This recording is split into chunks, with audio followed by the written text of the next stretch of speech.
Dit is de podcast van Omroep Friesland. Noordewien. Met Willem de Vries.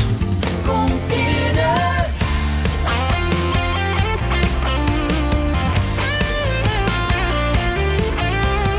Alles wat er speelt. Omroep Friesland. And made my way back home. I searched for home and land. For years and years I roamed. I gazed against there at all the millions here. We must have died alone a long, long time ago.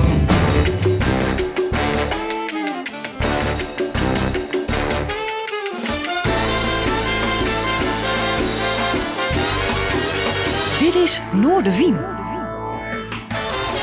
Goeie, en welkom bij Noordewien. Joep bij mij een bijzondere gast aan de tafel vanuit het Omroep Friesland Café. Het is een muzikant, ze speelt al heel lang basgitaar. We kennen haar als de oud-bassiste van de band The Scene. Maar ze wennen alweer een tijd in Pinjum en ze is nog altijd dwaande mijn muziek. Reden nog om haar eens even nu te nog in van een noffelijk peteer. Hoe je het in het verleden, hoe zit het met heden, wat binnen de plannen? En hoe komt ze toch in Pinjum te lonen als Amsterdamse met Schotse roots ik nog? Ik had hier Emily Blom. Welkom. Dankjewel. Ik had dit Frieske pruttelen. Hoe zit het eigenlijk? Nou, dat pruttelen, dat praten, dat gaat nog niet. Maar verstaan, dat gaat redelijk. Ja, je dat redelijk. Ja. Maar, en ik ga echt nog voordat ik dood ga een keer een cursus Fries doen. Want ik wil heel graag dat ook kunnen spreken. Ja, nou leef daarvoor. Maar hoe best hoe zo in Friesland te lonen kwam? Du was een Frieske beppe, begreep ik? Ja, die groeide op in Jelsum. En daar was ze ook heel trots op dat ze uit Friesland kwam. Maar ja, zij is voor de liefde ook naar Amsterdam verhuisd. En daar is mijn vader geboren. En hij ging weer naar Schotland, waar hij mijn moeder ontmoette. Dus zodoende die roots, Schotse roots. Ja, is het eigenlijk een beetje in treie werelden? Of is dat te simpel? Nou, het voelt wel een beetje zo. Want als ik in Schotland ben, dan voel ik me echt thuis. Dat is gewoon mijn tweede thuis. Welke hoeken van Schotland hebben we het dan nou? Nou, veel de noordwestkust van Schotland kom ik. Ik heb heel lang op een eilandje gewoond, dat heet Egg. En dat zit net onder Skye en daar wonen maar 100 mensen. Dus als ik daar kom, dan ben ik gewoon part of the family. Ik voel me daar heel thuis. Ja, en hij staat intussen in Pinjum, hè? Het is een Lieds dorpje. Ja. Ook een Liedse meerskip, hè? Ja. Nou ja, iedereen kent elkaar, denk ik. Ja, en er gebeurt daar ontzettend veel. Er wordt ontzettend veel georganiseerd. Dus het is een hele close community is het. Veel culturele dingen gebeuren er. Ja, een nieuwsgierig podium, wat dat betreft. Ja, hoe kom ik daar terecht? Ik heb toen ik 7 was ook bijna in Pinjum gewoond. Want toen hadden mijn ouders met andere ouders een boerderij op het oog waar ze eigenlijk wilden gaan intrekken. En dan met een paar gezinnen. En er moest heel veel gebeuren nog. En ik kan me nog herinneren dat ik toen in het weiland stond tegenover de boerderij. En zo om me heen keek van, wauw, ga ik hier wonen? Maar uiteindelijk zijn die andere mensen daar wel gaan wonen. Maar mijn ouders hebben om financiële redenen het toch maar niet gedaan. Dus het is heel gek dat ik uiteindelijk in Pinjum ben terechtgekomen. Want we hebben meer dan een jaar gezocht naar een huis. Ook een paar keer een bod gedaan op een huis. En elke keer werd het er net niet. Want zo rijk zijn we ook weer niet. Maar toen zagen we voor de tweede keer een woning in Pinjum. Ik zat gewoon 's ochtends in mijn bed nog op al mijn funda's door te kijken. Hey, Pinjum, een fotootje. 1 fotootje, die is nieuw. We gaan gewoon een bezichtiging aanvragen zonder verder te kijken. En toen stonden we daar en toen keken we elkaar aan van ja, dit is hem. Mijn man is een Groninger. Een Grezer, hoe krijg je het voor? Ja, hij wordt geaccepteerd hoor. Daar, dus. Mooi. Ja, nee, uiteindelijk accepteren we het ook wel. Ja, maar. precies. En ik ook. Ja. Maar ik heb daar een popschooltje opgericht. Dus dan doe je al gauw het wel goed. Ja, nou, dit vriend best ik west mij een aantal leerlingen van die squalen hier in Noordewien. Dat is nog op YouTube te zien. Vandaar de connectie geven en vandaar de ontdekking dus toen in Pinjum ben. En leuk om eens even te praten hoe je in dit haar hele leven eigenlijk al in de muziek zit. Ja. Wie is het voorbestemd om in die muziek vooral te lonen te komen? Of wie het puur toeval? Want het is vregen toch te lauw om in de scene te spelen. Wie de muziekcarrière daarvoor al aan? Ja. Ik speelde toen al. Ik speelde al vanaf mijn 5e piano. En toen zetten mijn ouders me op les om het beter te leren, al vrij snel. En toen heb ik nog een tijd dwarsfluit gespeeld. 4 jaar lang. En toen kwam de punk. En toen werd ik ook meteen punk. En toen, dan was het. Ja, je kon gewoon een instrument leren door in een bandje te spelen in plaats van andersom. En dus ik richtte samen met 2 vriendinnen een punkband op. En er kwam later nog een gitarist bij. En de eerste repetitie kwam de gevraagde gitarist kwam niet opdagen. Of bassiste. En ik kon 3 akkoorden gitaar. Nou, dat is genoeg voor punk. En toen zei ik van, nou, dan word ik wel bassist. En toen was ik 14. Ja, toen was ik 14. Hoe heette die band? The Scabs. En draaien stoere vrouwen of net? Ja. En ik heb toen gewoon net zo lang al mijn punk-singles gedraaid tot ik ze allemaal mee kon spelen. En op een gegeven moment was ik eigenlijk een van de beste bassisten van de Amsterdamse punkscene, omdat ik gewoon zo fanatiek aan het oefenen was. Dus werd ik ook gevraagd door andere bands. En toen ik 15 was, toen werd ik gevraagd door een Nederlandse talige beatband, Dorpstraat de Munk. Die hadden nog een singeltje, lepeltje op zo'n single, op zo'n plaat die uitgebracht is door Oor, muziekblad Oor in de tijd. Uitholling over doorzet, die plaat. En dat waren de jongste na mij was 28 toen. En we toerden echt door Nederland. En dat moest ik dan combineren met mijn school. Dus mijn ouders vonden dat niet zo fantastisch. Maar ja, ik was toen eigenlijk voor het eerst al professioneel op tour toen ik 16 was. Wat voor school die is? Wat zeg je? Wat voor school deed je? Ik deed gewoon middelbare school, HAVO. En ik begon op het gymnasium, zakte af naar Atheneum. Omdat ik gewoon geen huiswerk deed. En alleen maar met te druk met de punkmuziek. Dus. Ik was echt te druk met muziek, ja. Dus het zat er wel heel erg vroeg al in. Ja. Wat voor singeltjes hierst van de punk? Zoveel. Echt. En ik ging ook wekelijks 2 keer in de week naar Paradiso. Als ik maar om 11 uur thuis was. Dat mocht. Ik had me vrij snel vrijgevochten. Ja, maar welke hoeken van Amsterdam wennest destijds dan? Welke hoeken van Amsterdam? Ja, welke buurt? In Oost. Ja, Centrum Oost. Centrum Oost, ja. Dus op fietsen naar Paradiso. Ja, fietsen naar Paradiso. Rock and roll. Punk dan, maar... en dan weer terugrollen. Meestal. Als je een HAVO al maakt, of net? Ja, maar dat was... Want toen zat ik al... in het laatste jaar zat ik in het dorp, zat de Munk. En ik kan me nog herinneren... Mijn ouders hebben nog een gesprek gehouden met de band van... jongens, geef haar even een paar maanden vrij... want ze moet het eindexamen doen. En dat wilde ik niet. Maar toen hebben zij me tijdelijk ontslagen...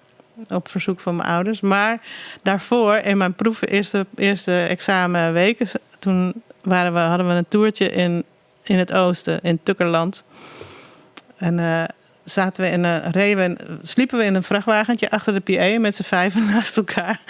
En dan speelden we in allemaal zalen. En dan stuurden ze mij terug naar de vrachtwagen. Ga maar slapen. En dan die zetten ze altijd dan neer bij het station... Zodat ik op de eerste trein terug kon naar Amsterdam om mijn examen te doen. En dan 's middags weer terug. Maar wist u uiteindelijk best wel braaf dan? Ja. Want een echte punker connectie is Amahula, ouders en school. Ja. Ik ging net met de eerste trein, bij wijze van spreken. Nee, klopt. Maar ik deed dat een beetje voor mijn ouders, denk ik. Ik was helemaal niet geïnteresseerd in school. Maar ik heb mijn HAVO gehaald. Ja. Zonder al te veel ervoor te doen. Wie is wat een leuke puber? Vond ik zelf? Nou, volgens mijn moeder was ik geen leuke puber. Ik vond mezelf wel een leuke puber, hoor. Ja, want je wist net enige thuis, hè? Nee, ik had 2 jongere broers. Ja. En die zijn uiteindelijk nog veel vreselijker pubers geworden dan ik, hoor. Dus, rotjongens. Ja. Echt een rotjongens. Ja. Hier is toen een droom als punkmuzikant of gewoon muzikant te worden. Die bas, daar rent dan wat zin in, blijkbaar. Maar... Nou... Begint dat dan te leven in hol op zo'n moment? Ja, zeker. Ik wist eigenlijk al vanaf de punktijd van dit is mijn leven. Dit is het. Ja. Hier wil ik. Maar ja, ik wist ook hoe moeilijk het was. En ik heb na de punk zat ik nog in een paar andere bandjes, onder andere met de gitarist die later de gitarist van de Scene werd. En wij kregen een relatie en toen ging dat uit en toen viel de band uit elkaar en toen ben ik naar Schotland verhuisd. Dus oké, krijg de Ja, kleren maar. leren. Maar ik ben weg, ik hang mijn bas aan de wilgen. En een jaar later werd ik ineens gebeld door Jan Rot. Toen ik nog in Schotland woonde en werkte. En Die is daar dan? In Schotland? Nee. Wie is je muzikant? Nee. Nou, ik speelde daar in Kelly Band, speelde ik accordeon. Oh! Dat had ik me toen even snel aangeleerd. Oké. Dus dat is heel anders, hè? Ja. Maar en ik werkte in een bed and breakfast en in een restaurant in Edinburgh een tijdje. En dus Jan Rot belde me van, wil je auditie bij me komen doen? Want ik zoek een bassist en ik wil liefst een vrouwelijke bassist. Dus ik dacht, ja, blijf ik nou hier of ga ik dat doen? Maar mijn baan was net opgehouden en de winter begon eind november. Het begon echt donkere dagen daar. En ik zei, nou, laat ik een gokje wagen. En toen ben ik teruggegaan om die auditie te doen. En ik dacht van, nou, als het het niet wordt, ga ik gewoon weer daarheen. En toen, die auditie duurde een week. Hij wilde echt, iedere dag met me spelen en de kroeg in en kijken of er een klik was en dat soort dingen. De langste auditie ooit. De langste auditie ooit. En hij vond het eigenlijk wel lekker gaan en wel goed en zo, maar uiteindelijk werd ik het toch niet. Werd het toch iemand anders. En toen had ik gezegd, ja, hallo, ik ben helemaal hierheen gekomen hiervoor. En toen heb ik toch maar overal briefjes opgehangen van bassist met studioervaring en zoekt een band. En toen belde Thema. Ja, Telo. Ja. Uiteindelijk van de scene. Ja. Want volgens mij bestiert de scene al een tijdje van als je erbij kwam, of net? Ja, het was ook toen ik erbij kwam, was het nog een Engelstalige band. En hij had toen daarvoor echt allerlei formaties gehad. Maar dat waren eigenlijk nooit echt. Ze bleven nooit lang bij elkaar. Dus er waren elke keer weer muzikanten in en uit. Ja, maar dat is wel grappig. Dus de Wikipedia is de scene. Ja. En dat is juist geloof- leden en oud-leden. Ja. Ja, dat is een enorme list inderdaad. Ja, enorme lijst. Ik geloof dat alleen Kors Eikelboom, de drummer, die zat er gewoon altijd vast in. En verder had hij altijd andere bassisten en andere gitaristen. En toen kwam ik erbij en ik heb 30 jaar in die band gezeten. En eigenlijk vanaf dat moment, dus toen was het nog een Engelstalige band. En toen hadden we nog een andere drummer, Wim. En waren we met z'n drieën, waren we een trio. En toen was hij net bezig met die switch van Engelstalig naar Nederlandstalig. Dus hij had een paar Nederlandstalige nummers. En hij vertelde me toen ook van, ja, ik wil eigenlijk gewoon een Nederlandstalige band worden. Dus ik heb die hele transformatie meegemaakt. En toen kwam een jaar later Otto erbij. Otto Kooijmans. En Eus van Zomeren ook. En Jeroen Boy, die kwam er nog 2 of 3 jaar later bij. En vanaf dat moment begon echt wel de succesperiode. Ja, je hebt fantastische dingen bij die grote hits, grote festivals natuurlijk. Ja. Van een heel soort mensen optreden, net alleen in Nederland, maar overigens ook in België. Ja. Er is nog steeds een link met Hast, maar daar komen we nog wel even over te praten. Want dat is een soort blind date-achtige relatie met Belgische muzikanten. Er zit in een Belgische band, maar ik weet net. Nou, dat mag dan al even uitlezen. Uiteindelijk wennen ze mooi in Pingjum. Kunnen wij die mooi vregen van een uurtje praten, muziek, maar ook muziek te draaien. The Clash. Ja, dat had denk ik alles te krijgen met die punkperiode. Ja, en ik speel ook wel eens een beetje in van die cover-face bands en dat soort dingen. En dit is ook zo'n lekkere baspartij. Echt waar. Het is ook heel lekker om te spelen. Luister maar. What do we have for entertainment? Cops kicking gypsies on the pavement. Now the news has slapped to attention. Lunar landing of the dentist convention. Italian monster shoots a lobster. Seafood restaurant gets out of hand. Car in the fridge, a fridge in the car. Like cowboys do in TV land. You know what? Don't stop, keep it up. You know what? Don't stop. You know what? Don't stop, keep it on, let's go. Yeah. Get back to work and sweat some more. The sun will sink and we'll get out. Absolute klassieker, The Clash en The Magnificent Seven. Staat op het, ik neem het maar even het horrorlistje van mijn gast. Had niks met haar smaak te maken overigens. Maar wel met de vraag die ik echt muzikanten dwars te stellen. Was een listje meisje van 4 favoriete platen. Er zijn er altijd meer. Dus de mat scrapt worden en Nijtocht. In ieder geval kwam deze eruit. Emily Blom, mooi als de best. Bassiste, het in Pingjum, maar ook nog maar voert in Scotland. Ja. Had nog wat met Amsterdam trouwens, of stad of net? Nou, ja, ik hou ook van die stad hoor. Maar ik heb me gewoon nooit een stadsmens gevoeld.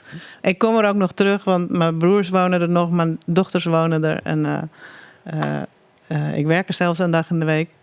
Maar ik mis het niet.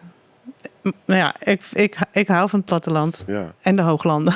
En de Highlands. Ja. De Scottish Ja. Highlands. Ja. Ja. Nou, we gingen nog in muziek. Op een gegeven moment is dus eigenlijk letterlijk zien die bashoorn, omdat er de bassist net opkomt dagen. Ja. Dan is hij in terug. Dan komt bij de scene te horen. Is het vrij gauw explodeert, die populariteit van die band. In uw herinnering is het natuurlijk altijd een hele grote naam geweest. Ja. Ja. Maar is dat ook vrij snel ging? Nou, dat is wel een proces. Want ik kwam in 86 in de band. En in 91 kwam volgens mij Blauw uit. Dus ze heeft wel 5 jaar voor gezeten. Daarvoor, voor de plaat Blauw, was nog een LP Rij. Dat was nog met de oude band. Dus het heeft wel even geduurd. En in het begin waren we echt met z'n drieën op tour met eigen piëtje achter in de bus. En zelf opbouwen en zelf weer afbreken. En wie is de Bob vanavond? En dat het zo ging. En ineens, toen Blauw een hit... De eerste keer dat Blauw uitkwam, overigens, werd het helemaal niets. Maar het was wel de eerste plaat die we met een contract bij de platenmaatschappij. Dankzij de Dijk. Pim en Anthony van de Dijk hebben ons geïntroduceerd bij Phonogram. Oké, van de lustreren zeggen. Ga eens even luisteren naar die band, want die is te gek. Want daar wil je hem eigenlijk meer een echte live band dus. Ja. Spelen, Ja. nog eens spelen. Ja. Dus dankzij de Dijk zijn we... Ik bedoel, als dat niet was gebeurd, was het misschien helemaal niks geworden met de scene. Maar dus zij kwamen en inderdaad, we mochten 3 platen uitbrengen. En Blauw werd uitgebracht, werd geen hit. En toen pikte België ons ineens op. En in België werd het Blauw wel een hit dat jaar. En toen dacht Phonogram Nederland, wacht eens even, wat Phonogram België doet, dat kunnen wij ook. En toen hebben ze het nog een keer geplukt en toen werd het wel een hitje. Ja. En zo verder. Daarna wordt het steeds makkelijker natuurlijk. Hè, als je eenmaal in het licht staat. Ja, en grappig hoe zo'n nummer zich dus blijkbaar ontwikkelt. Want 20, 30, 40 jaar verder is het een soort klassieker worden. Hè? Dus het is echt zo'n nummer wat trokgroeit, als het ware, in de beleving van de mensen. Maar ik kan me voorstellen dat je nog steeds wel reacties op dat nummer krijgt, of niet? Ja, en iedereen is van de wereld natuurlijk. Ja. Het grappige is, als we alle jonge mensen, want ik mag mezelf inmiddels oud noemen, helaas, sommige mensen weten helemaal niet wat te zien is. En als ik dan zeg, ken je het liedje Iedereen is van de wereld? Dan, dan weten ze het wel. Ja. Of Blauw, ja. Maar...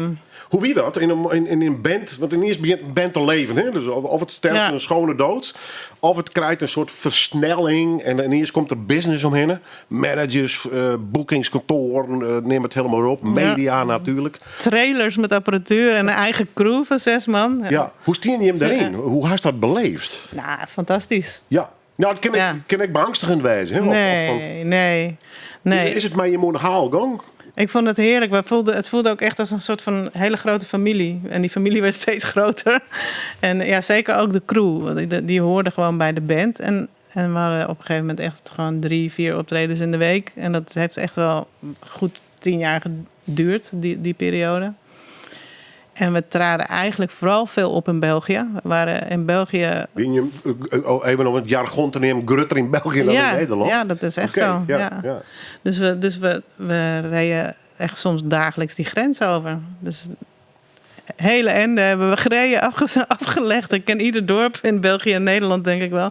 Ja. Dus, ben daar de concerten heel oors? Of gaan ze daar gewoon de dorpsfeesten, de plaatselijke zalen of dat soort dingen? Of hing het er toch wat een oren muziekcultuur ten opzichte van de poppen in dat opzicht? Er hangt wel een beetje een andere cultuur in de popmuziek daar. Ze houden wat meer van obscuur en... iets alternatiever dus? Iets alternatiever, ja. En... want in het begin kwam een band als Bluff of de Dijk kwam daar niet binnen, maar wij wel. Ja. En de Trukkende Keks. Maar ze hebben daar niet, zoals we... Dat wordt bij ons ook steeds kleiner, maar in onze tijd was er een enorm clubcircuit in Nederland. Dus ieder dorp had een popzaal bijna. En dat hadden ze daar in België niet. Het was inderdaad veel festivals. En hier en daar een club. Maar dat leek dan meer op een soort grote gymzaal... waar ze ook allerlei andere dingen deden, weet je wel. En dat was ook hun popzaal in de dorpen. Grappig, hè? Terwijl ze liedjes enorm op elkaar. Ja. Toch ook wel even verschil. Ja. Want hoe groot is het verschil als je naar Nederland, België... en dan bijvoorbeeld zo naar Schotland... dan neemt muziek denk ik ook weer een hele oren plak in, hè? Of net? Ja, daar... Misschien wat traditioneler nog weer? Ja, het is wel traditioneler, maar daar wordt ook echt in elke kroeg gemusiceerd. Is dat nog zo trouwens? Wel steeds minder, maar ja, in de hooglanden waar ik dan veel kom, gebeurt het nog wel heel veel. En ja, als je daar geen... Ik denk wel altijd een Ierland, maar dat Schotland hield dat ook natuurlijk. Hè? Ja, en elke baby kreeg daar bij wijze van spreken een fiddle in zijn hand gedrukt. Dus ja, er wordt daar gewoon veel gemusiceerd. Ja. Ook gewoon in de ontspannen sfeer en zo. Dus ja, het is gewoon een heel muzikaal volk. Ja, had je thuis wat van mij gekregen? Want ik lees in een stukje dat thuis, dat lijkt net alleen aan die Schotse varouders, maar blijkbaar ook aan de Nederlandse, waar Bob Dylan wel draait en dat soort acts. Maar wat muziek draait thuis? Mijn vader die had een bandrecorder en die heb ik georven. Ik heb hem nog, ik wil hem even laten opknappen om al die banden die we nog hebben. Had je toch geprotten? Ja, ik wil ze graag weer gaan draaien, maar ik heb het nog niet geprobeerd. Maar ik begreep de Beatles, de Beatles, Bob David Dylan, Bowie, Steve Winwood. Ik werd wel, en ja, hij was wel een enorme poprock, maar ook jazz fan. En ook, maar er werd ook wel klassiek gedraaid hoor. En mijn moeder die luisterde heel erg naar sentimentele Schotse muziek. Ja, we een beetje romanticus. Ja. En Nina Simone. Ja. Maar mijn vader was meer van echt dat hij draaide graag de hele dag muziek. En ja, mijn moeder speelde heel goed piano. Dus daar heb ik denk ik wel de liefde voor piano in de tijd van opgepikt. Maar via mij, ik wil wel de Schotse muziek mij krijgen of net? Of wie toch vooral popmuziek van die tijd is maar. Nou, niet echt de Schotse folk. En ik ben zelf best wel een beetje een folkie stiekem hoor. Want, ook nog. Maar dat heb ik meer zelf gecultiveerd bij mezelf in de tijd dat ik daar woonde. Want toen, ja, ik speelde natuurlijk in die Kelly band, accordeon. En iedereen luisterde daar naar ook een beetje poppy folk en zo. En tegenwoordig heb je ook echt hele hippe folk, hè, met beats erin en zo. Echt ook geweldig.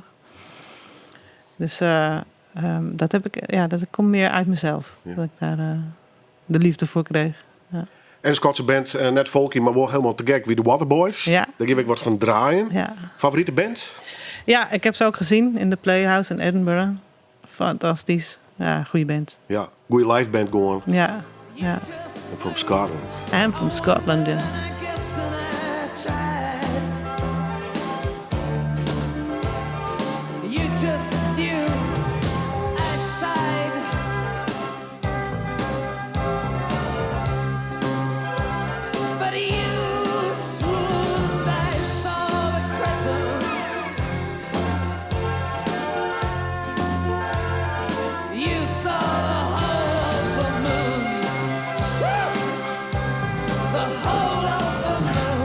De grote hit van de Waterboys, The Whole of the Moon. Schotse roots dus. En dat had mijn gastek. Ze komt er van origine en ja, heel wij. Het is in ieder geval de familielijn richting Schotland. En ik had toen Emily Blom. Leuk dat je er bent, nogmaals. We hadden de muziek, hoe die tijd bij The Scene. Bas, ooit begon met een oorinstrument. Ooit waren om wel eens een oorinstrument nog te doen. Was al zei, had ze eens een keer wel wat uitstapjes maken. Maar die bas is altijd wel bij die bleun als instrument, is hoor. Ja, zeker. En ik hou ook, maar dat realiseer ik me achteraf. Kijk, toen ik begon met bassen, dacht ik van nou ja, je bent een van de gitaristen eigenlijk. En totdat ik op een gegeven moment in die dorpsstad de Munk terecht kwam en me realiseerde, ja, maar toen werd me pas geleerd, je moet met de drummer meespelen. Jij bent de ritmesectie. En toen viel ook het kwartje van, ja, maar ik hou ook heel erg van ritmes. Ik ben ook de hele tijd aan het tikken en met mijn vingers altijd mijn hele leven lang. En in de auto ook op het stuur de hele tijd allemaal ritmes aan het uitproberen. Dus, nou, het klopt gewoon bij mij. Het past bij mij. Ja. En had zo'n instrument nog, verraste die nog eens? Dat ze nog weer nieuwe dingen ontdekt over zo'n instrument? Of hast het zo staan zo wel Ja, de in laatste... de vingers, om het zo maar zo te drukken? Nou, ik heb het wel redelijk in de vingers. Maar bij de scene bestonden de partijen allemaal uit hele basic baspartijen.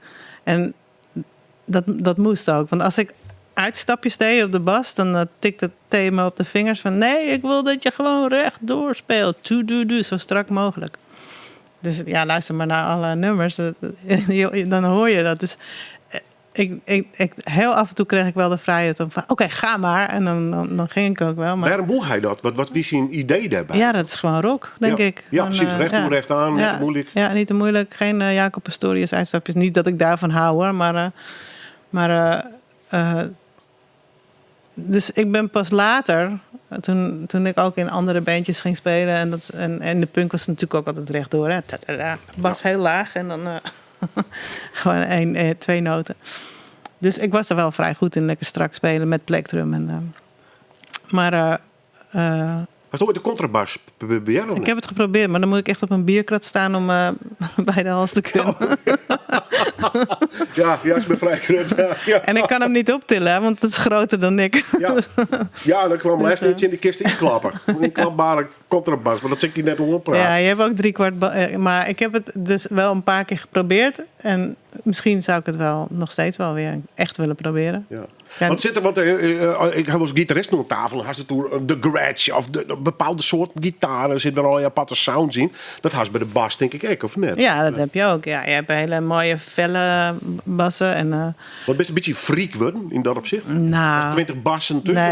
nee, wel een stuk of 8. Maar, maar en daar zit ik echt een andere sound in? ja, er zit wel allemaal andere sound in. Ik heb 2 VJ's, maar dat was echt een endorsement die we kregen toen ik in de scene-tijd. Toen kreeg ik gewoon een hele dure basgitaar van €8.000. En toen ik na 3 jaar... Dan moest ik 3 jaar allemaal televisieoptredens op die bas doen. En 75% van mijn optredens moest ik op die bas doen. En dan was hij van mij. En na 3 jaar was hij van mij. Vroeg ik, mag ik er nog 1? En toen kreeg ik er nog 1. Toen zat ik nog 3 jaar aan een contract vast. Ja. Maar, Die is straf, zat hij aan. Nee, maar die klonk... Het was een actieve bas, heet dat. De meeste bassen in die tijd waren nog passief. Dus dit was echt een novelty in die tijd. Maar die klonk wel samen met mijn Ampeg SVT2. Dat is een basversterker die ook groter was dan ik. En niet te tillen. Dus klonk dat wel echt te gek. Voor al die festivals waar wij toen stonden... was dat echt een hele goede combinatie. Maar bij de opnames was die niet zo fijn. Want dan zat er een zoom in, omdat hij actief was. Dus ik moest dan ook andere bassen spelen. Dus, en ik heb kleine vingers. Dus ik heb veel short scale bassen. Dus ik heb een Mustang bas van Fender. En een Dan Electro heb ik er 2 van. En dat zijn hele te gekke, hele goedkope basjes in feite. Maar ze zijn ook gewoon van multiplex gemaakt of zo. En een holle kast. Maar die klinken echt ook waanzinnig mooi. Heel fel. Echt lekker heel direct geluid. Nou ja, zover gaat mijn friekerigheid van de basgitaar. Ja, dat ben echt liefhebber. En dus bij die bas ging je in blun, om het zo te drukken. Want zit er nog verschillen in die beleving ten opzichte van studio en live optredens? Had een van die beiden een voorkeur of zei ze nee, ik vind beide wel heel tof. Gewoon de hele dag in zo'n studio zitten of weekendlang om iets... Nou, ik sta liever op het podium. Toch wel, hè? Ja. Dat live gevoel. Ja, dat is gewoon dat contact met het publiek en wat er dan gebeurt. En maakt het dan nog wat uit als het voor 30.000 moest eerst op een groot festival, want dat hij hem dienen. Ja. Misschien nog wel grotere aantallen. Ja. Of dat is die Lietse club dorst. Nou, als je echt, ik vind het spannender om voor heel klein publiek te spelen dan direct, dan had je echt contact met de mensen. Hè? Ja, en dan zie je echt, wat denkt hij dan eigenlijk? Terwijl als je voor 30.000 joelende mensen staat, dan ga je gewoon ga je zelf ook uit het dak. Wat was de zenuwen, hoor? Nou, vreemd genoeg had ik meestal niet de zenuwen. Nee, dat komt vrij cool oor. Maar ja, ik weet net wat er in die holle gebeurt natuurlijk bij het moment als het opgingen was. Maar... Nou, terwijl ik in het begin enorme podiumangst had. Echt veel erger dan... Ja, in het begin wist ik echt niet hoe ik moest staan. En dan kijken allemaal mensen naar. Maar daar kwam ik wel snel vanaf in die hoogtijdagen van de scene. En toen begon het echt alleen maar leuker te worden. En toen waren die zenuwen er helemaal niet. ook niet bij... We kregen bijvoorbeeld een keer een Edison uitgereikt op televisie. En dan zeiden ze, Emily, moet jij die maar in ontvangst nemen en een woordje doen? Oh ja, joh, doe ik, geen probleem. En Teddy stond trillend achter mij. Echt zo. Dus, maar ik weet niet waarom dat is. Dat is misschien alles uit en Het is gewoon volgens mij gaan. onder de haal. Hè? Ja. Als je weer opzocht op die periode, is een enorme lange periode natuurlijk met de scene. Hè? Je Ja. populair was, grote optredens. Wie een leuke tijd? Als het een leuke tijd hoor. Gewoon in omgang met mensen, het succes, de business, de industrie. Ja, Ik heb heel verschillende verhalen. Van de ene vindt het leuk en de andere net. En, nou, we hebben hele zware tijden gehad en echt prachtige tijden. Maar het voelde wel als een familie. Ik zag hun vaker dan mijn eigen gezin soms. Dus in het weekend waren we veel de hele tijd met elkaar op pad. En in de begintijden zaten we elke dag in de oefenruimte, waren we aan het schrijven. Dus we hebben ontzettend veel met elkaar doorgemaakt. Dat was natuurlijk lang niet altijd leuk. Ik bedoel... nou ja, het ben groepsproces. Ja, precies. En we zijn al in meesken met Ja. onhebbelijkheden en Ja. onzekerheden. Op een gegeven moment komt er succes, komt er yield, komt er belangen. Ik denk ik een hele laag, dus hier toe, 6 man in de crew al in al. Dus ik heb verantwoordelijkheden. Ja. Dan is de funder, ja misschien nog wel fun, maar dan is het onschuldige er wel uit, denk ik. Hoor. Nee. Ja, nou, Teddy heeft me wel meerdere malen verteld dat doordat ik in de band zat, hij had het gevoel dat ik een soort katalysator was. Dus dat daardoor alles wat kalmer bleef. Omdat er een vrouw af en toe ook gewoon vrouwendingen zei. En ik deed net zo hard mee met alle schunnige opmerkingen en dat soort dingen. Maar toch, misschien iets minder haantje. ja, misschien dat wel zo werkte. Ja. Maar zocht er waarom mijn plezier dus? Sorry? Zocht er waarom mijn plezier is? God, weer overal een fantastische tijd, hoor. Ja, zeker. Dat is het hoofdgevoel. We hebben natuurlijk ook fikse ruzies gehad, hoor. En zeker toen het moeilijker werd, toen we de hits niet meer kwamen. En Nou ja, dan ben je het iedereen te klauwen en te ziekje natuurlijk. Steeds minder optredens en dan moesten we toch altijd beschikbaar zijn. Maar ja, ik moest wel gaan werken. Ik moest ook een baan nemen, want anders moest brood op de plank. Ik had kinderen. Weet je, en dan wordt het heel moeilijk om die balans te houden. Weet je, van ja, ik ben altijd beschikbaar en ik moest de hele tijd met mijn baan en met de band moest ik dan de hele tijd maar... sorry jongens, ik moet even optreden. Ja, oké, kom je dan maandag werken? Ja, kom ik maandag werken. Want gelukkig heb ik goede werkgevers gehad wat dat betreft. Maar... Ja, die moeten wel mij denken. Ja, maar toen werd het gewoon de hele sfeer in de band daardoor ook gewoon steeds zwaarder. Want ja, het verdiende niet meer genoeg. En, dat gaat niet meer vanzelf. Nee, dan gaat het ook allemaal niet meer vanzelf. En T ging op een gegeven moment ook op solo-tour daarnaast. En... dat vonden wij als bandleden op een gegeven moment ook eventjes niet zo heel erg leuk. Nee, want je houdt iets stillijn houden. Ja. Dus ja.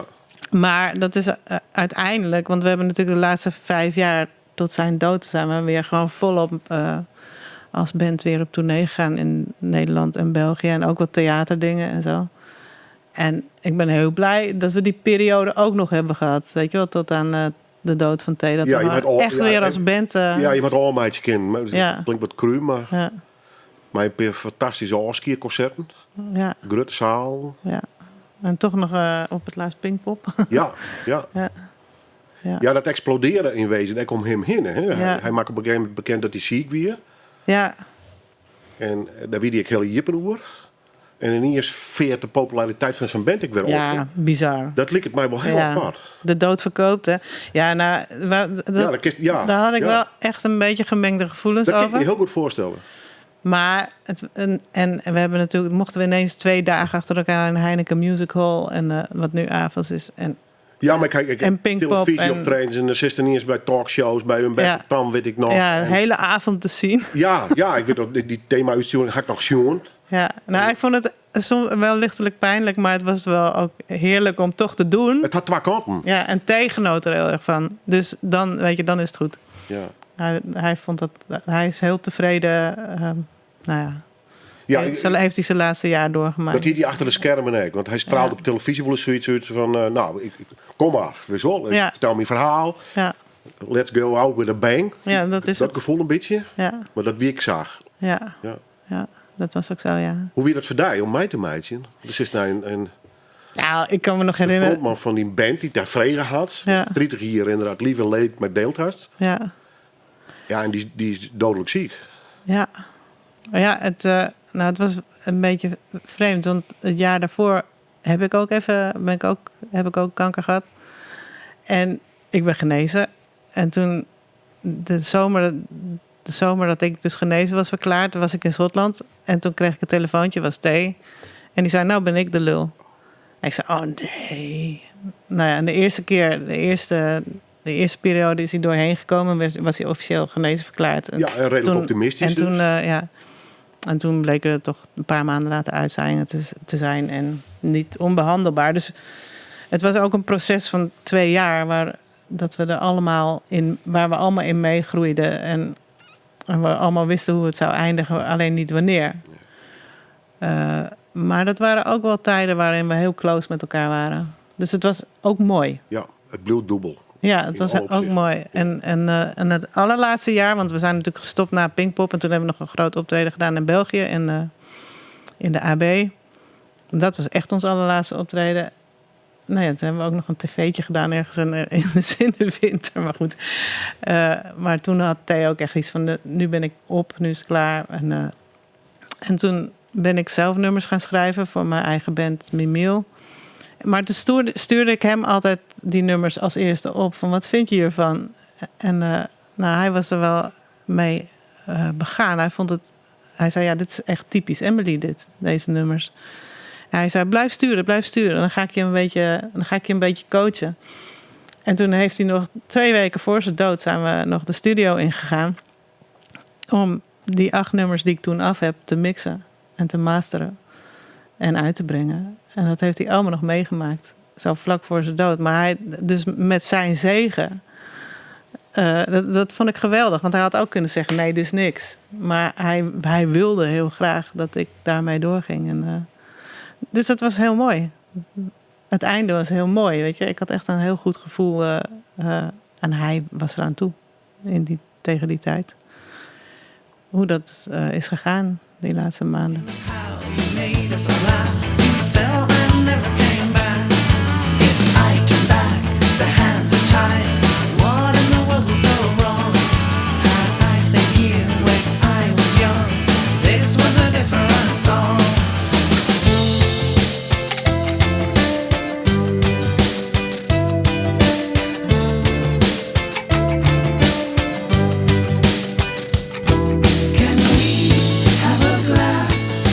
Stop the Time. En Kiss, ja. En hoe oud is dit nummer eigenlijk? Hoe oud? Ja, Ja, dat is heel triest dit. oh. We hadden echt, toen we dit opnamen, dus, oké, nu hebben we er een. En toen brak corona uit. Dus november 2000, wat was het, 19? Nou, van die tijd is het. Ja. Is dit de verste band? Qua samenstelling, qua ambities, qua ideeën, qua toekomst? Ja, het is wel een vaste band, ja. Maar ik moet je zeggen, dat door corona is... In die coronatijd ben ik toen begonnen met dat popschooltje in Pingham. En toen ben ik helemaal daar echt zo tunnelvisie bijna ingedoken. Van nou, oké, we gaan gewoon dit opzetten nu. Oogkleppen, hè? Ja, doen. En daar besteed ik veel van mijn tijd aan. Dus ik zeg nu al meer dan een jaar tegen mezelf... oké, nu moet ik gewoon af en toe even weer de tijd gaan nemen om te gaan schrijven. Want we willen een nieuw album uitbrengen. Want pas dan kan je eigenlijk wel weer on the road gaan of zo.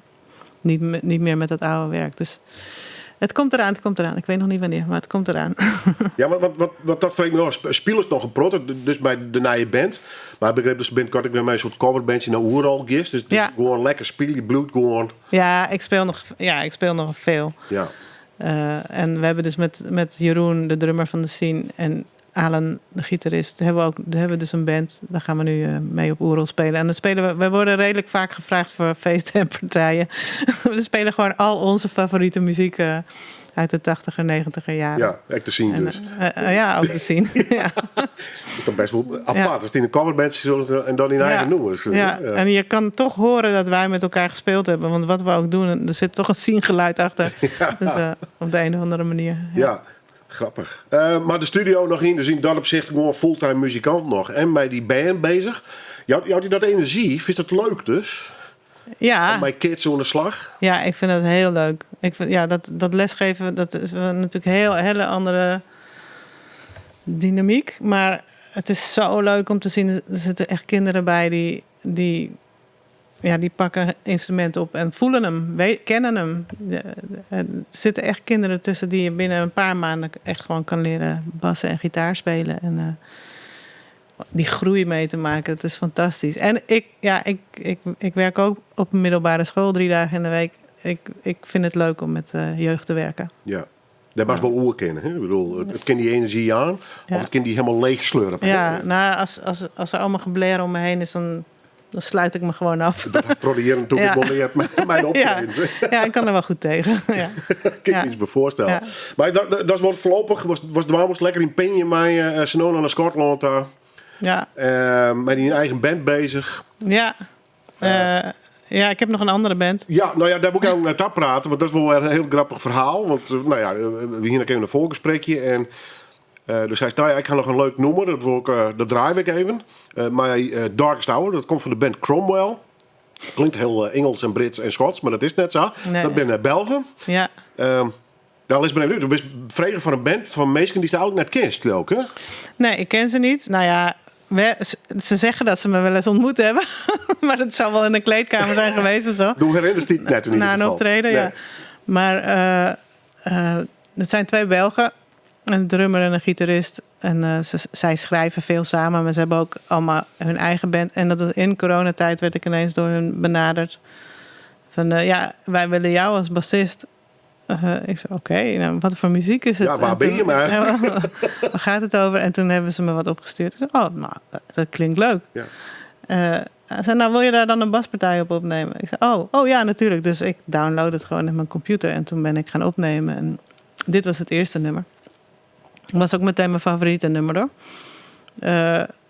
Dus ik heb die ingebast, teruggestuurd. En toen kreeg ik daarna nog 5 nummers nagestuurd. En die EP is uitgekomen in coronatijd bij Jesus Factory Records. Dat is een Britse platenmaatschappij. Toch weer een Britse link, hè? Ja. En we zijn nu weer aan het schrijven. Maar het gaat allemaal online. Want we wonen te ver van. En we zeggen want we hebben ook heel veel promotie gemaakt voor die single. En daar heb ik ook heel erg aan meegedaan. Heel fanatiek. Gewoon mensen benaderd. En dus we hebben ook een aantal interviews gedaan. Radio-interviews. En toen hadden we al elke keer. Zullen we dan deze keer samen gaan? En dan ontmoeten we elkaar halverwege. En dan gebeurde het toch niet. En dan deden we het toch maar online of over de telefoon. En we spreken dus iedere keer weer af. Ja, maar hier moet misschien wel een clip bij komen. Wil je dan naar België komen? Ja, natuurlijk wil ik naar België komen. Maar het is nog niet gebeurd. Grappig. Dus, hoe langer het uitstelt, hoe leuker en spannender het wordt natuurlijk. Ja, precies. Maar in de lijn van de verwachting wordt dus met deze band nog eens even optreden worst en de studio in. Dus eigenlijk het normale bandverhaal, zeg maar. Wordt hier echt van meidje? Ja, de bedoeling is wel dat het gaat gebeuren. En hetzelfde met Mimiel. Maar ik heb niet meer dat ongeduld wat ik een paar jaar geleden wel had. Van ik moet. Het zal weer op het podium staan. Heel snel al, dat heb ik naast me neergelegd. Ja. Dus, of het gebeurt niet. Maar ik kan het niet afdwingen. Dus als ik maar blij ben met wat ik doe. En ik blijf musiceren. Ja, en daar is volgens mij een hele hoop lol in. Of niet? Ja, zeker. Ja, zeker. Ja. Leuk dat ze weer is, dankjewel. Ja. We gaan draaien Cromwell en My Darkest Hour. En wat mij betreft tot de volgende. Dankjewel.